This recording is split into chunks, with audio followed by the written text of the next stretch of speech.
બનાસકાંઠાના ડીસામાં ભારે વરસાદના કારણે જળબંબાકારની સ્થિતિ ઊભી થઈ છે। જલારામ મંદિર સર્કલ પાસે ઘૂંટણસમા પાણી ભરાતા લોકોને હાલાકી વેઠવી પડી છે।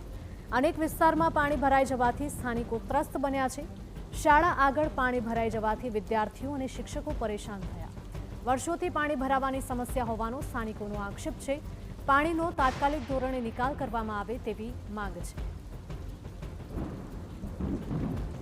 प्री स्कूल है 3-3, 4-4 वर्षना नाना छोकराओ छे जेमने मूकवा आववानी पण बहु तकलीफ पड़ी रही है અને આ પાણી ભરાવાથી ગંદકી પણ બહુ જ ફેલાઈ રહી છે। તેથી વિનંતી છે કે જલ્દી સાફ કરવામાં આવે તંત્ર દ્વારા।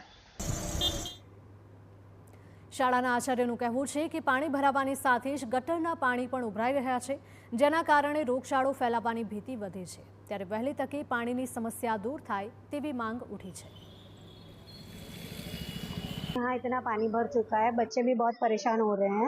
बच्चों के लिए आने जाने में असुविधाएं पैदा हो रही है और यहाँ से गटर से भी बहुत गंदा पानी निकल रहा है, जिससे बच्चों को बीमारियां भी हो सकती है। तो मैं नगर पालिका से निवेदन करना चाहूँगी कि इस समस्या का जल्दी से जल्दी समाधान किया जाए।